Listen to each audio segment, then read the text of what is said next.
Votre attention s'il vous plaît. Cet élément est en français. Contactez-nous pour savoir s'il est aussi disponible en la langue de votre préférence. Veuillez aussi noter qu'il est en audio uniquement, dépourvu de ce fait d'image originaire. À présent, nous vous convions à suivre, depuis christequality.com et evangileeternel.com, la rubrique Bible mot à mot, ou l'explication prophétique de toute la Bible, livre par livre, chapitre par chapitre, verset par verset, mot à mot. Elle est présentée aujourd'hui par le Dr Jean-Pierre Moubenga, ministre de l'Évangile éternel. Tous les enseignements du Dr Jean-Pierre Moubenga sont disponibles sur christequality.com/jpmoubenga.html. Bonne édification au nom de notre commun Seigneur et Dieu Jésus-Christ. Amen. Que le Seigneur Jésus-Christ vous bénisse tous. Nous sommes heureux de vous connaître très nombreux à nous suivre partout où vous êtes. Et nous disons que c'est encore là votre tranche. Jésus-Christ peint en 10 minutes. Aujourd'hui, nous allons continuer ce que nous avions déjà commencé. Nous donnons une petite idée en disant que nous parcourons la Bible mot à mot, phrase par phrase, selon la grâce, la portion de grâce que le Seigneur nous a accordée. Nous, c'est le docteur Jean-Pierre Moubenga, ministre de la parole, Évangile éternel. Et là, nous disons que nous avons déjà commencé avec le premier livre de l'histoire de la Bible, c'est-à-dire la Genèse. Et là, nous sommes au verset premier, au chapitre 1er plutôt de la Genèse. Et nous avons déjà parlé du verset 1er, du verset 2, et nous allons aujourd'hui entamer le verset 3 que nous allons d'emblée lire maintenant même au nom de Jésus. Si vous avez vos Bibles, vous venez nous suivre ou alors lire avec nous. Nous lisons. Dieu dit que la lumière soit et la lumière fut. Nous allons dans ces peu de minutes donner la pensée de Dieu sur ceci. Pourquoi? Parce que, comme nous l'avons dit, le Seigneur Jésus, dans le livre de Jean chapitre 3, lorsqu'il s'entretenait avec un grand docteur de la loi appelé Nicodème, il lui a instruit que dans la prêche, on passe toujours de la terre au ciel. Pourquoi? Parce que la mission de la prédication, la mission de l'évangile, c'est d'amener les gens de la terre vers le ciel, de transformer les hommes en oiseaux. Parce que cette mission de quitter la terre vers le ciel, c'est la mission que Dieu a accordée aux oiseaux lorsqu'il les a créés au 5e jour de la création, comme nous le verrons ici. Et là, nous disons que jusqu'au verset 3, nous sommes toujours dans le mystère du premier jour. Nous avons dit, Dieu créa les cieux et la terre. Nous avons situé ça comme un homme, soit Adam, soit Abraham. Et nous avions atterri avec Colossiens chapitre 1er, le verset 16, 17. Et là, nous avons dit qu'il s'agit de la personne de Jésus. Jésus, c'est la création. Jésus, c'est la création. Le ciel et la terre en mis ensemble. Et toujours au premier jour, l'Écriture dit, Dieu dit que la lumière soit et la lumière fut. L'essentiel ici, c'est d'abord de dire que, de parler de ce que cette petite portion qui dit Dieu dit. Dieu en ce temps-là je vais essayer de retourner un tout petit peu en arrière pour dire que le mystère que nous sommes en train de développer, c'est que les gens appellent la parole, parce que d'aucuns disent parole, mais ce n'est pas vraiment la parole de Dieu, mais ce sont des paroles peut-être des hommes. En réalité, l'évangile, c'est la pensée de Dieu, c'est-à-dire Dieu a conçu des choses comme tout homme peut le faire. Et puis, pour que ces choses-là se réalisent, il est passé par le parler. Et nous disons que Dieu a l'état de penser, c'est l'éternité. L'éternité. Et c'est là où nous disons que nous situons même le cœur de Dieu. Parce que l'éternité prend aussi le sens de l'eau. Comme vous pouvez le lire dans le Proverbe, chapitre 20, verset 5, les pensées dans le cœur de l'homme. Il faut faire attention, l'homme qui est là, ce ne sont pas les hommes, c'est un homme. C'est la personne de Dieu lui-même. Parce que dans les Saintes Écritures, nous avons deux types d'hommes. Les Écritures parlent de l'homme comme Dieu. Et à ce moment-là, l'Écriture dit, je suis, Jésus qui dit, qui s'est fait fils ou qui s'est fait serviteur, il dit, je ne suis pas un homme, mais je suis un ver. Et là, l'homme, c'est comme Dieu lui-même. Mais l'Écriture appelle aussi homme l'humain, c'est-à-dire quelqu'un faible, un faible comme une femme. Parce que la femme, c'est l'être faible. Alors, c'est là où nous disons que Dieu, à l'état d'homme, à l'état primitif, il est une pensée.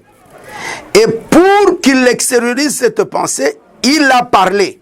En parlant, nous avons dit qu'avec Jean chapitre 1er, le verset 1er, le parler de Dieu était aussi un commencement. Et nous avons dit que Dieu a ouvert sa bouche et il a parlé. L'Écriture dit encore qu'il est celui qui, lorsqu'il dit, et la chose arrive. Donc, il extériorise sa pensée en passant par la parole.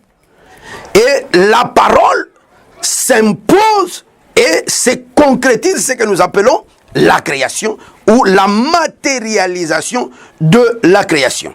Donc Dieu dit, c'est Dieu qui parle, qui s'est fait parole, qui s'est fait verbe.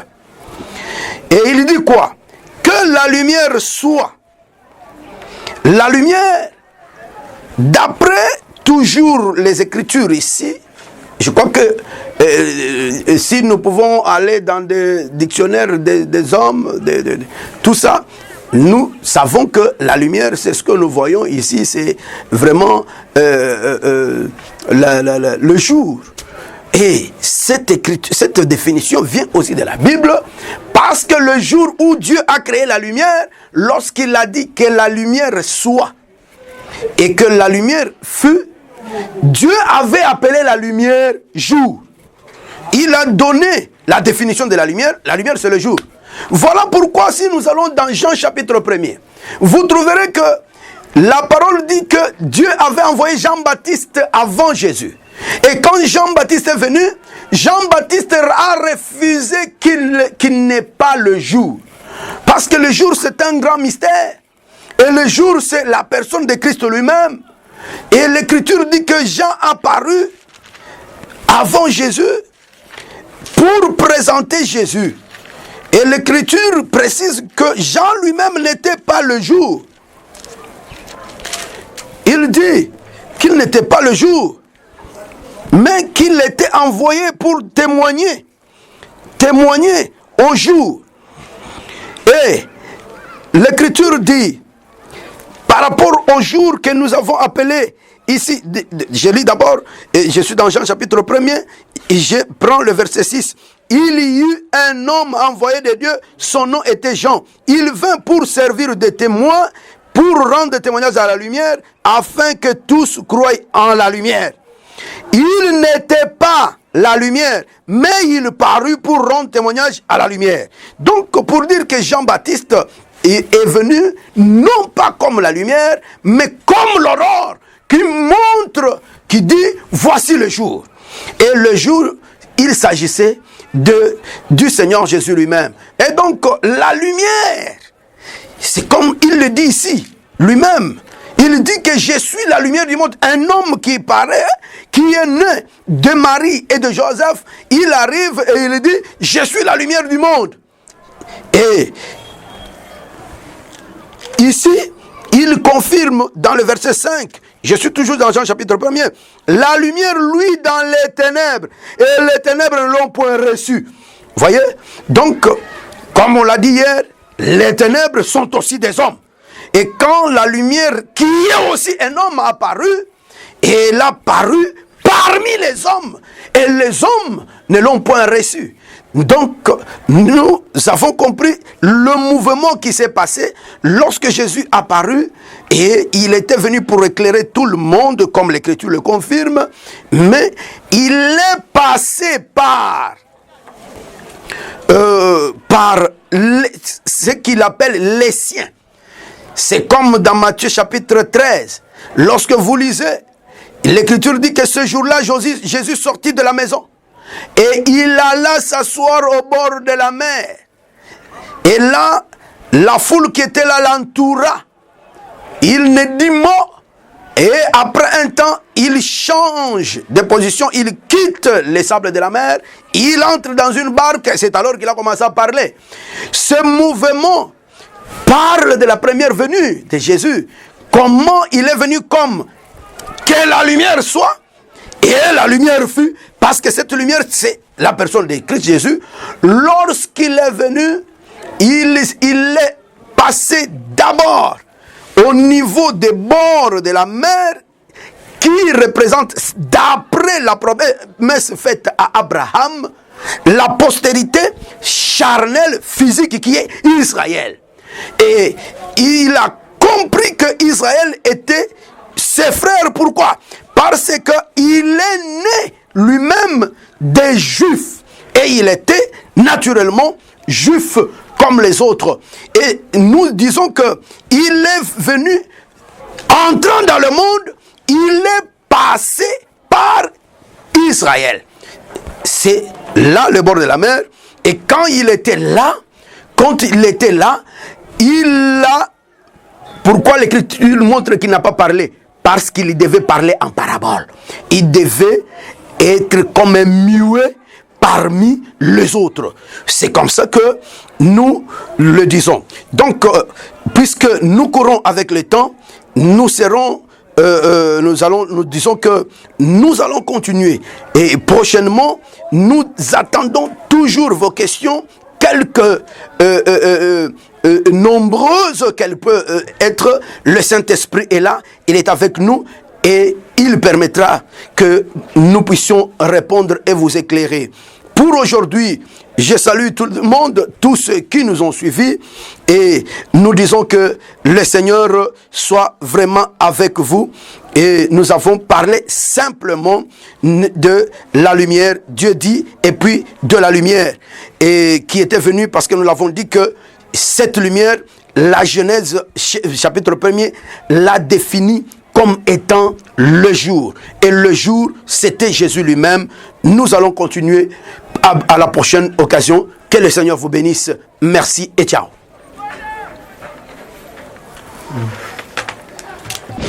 Merci d'avoir suivi ce message et que Jésus-Christ vous bénisse.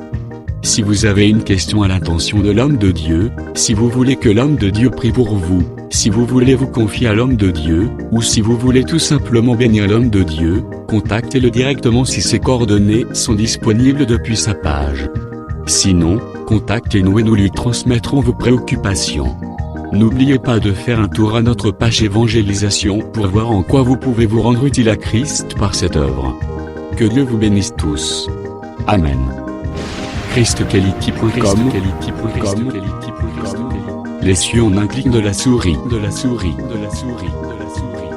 Évangile-éternel.com,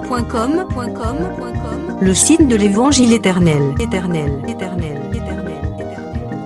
Christ Equality Fondation, équilibrer la manne ramassée dans le désert de sorte que chacun ait un aimère.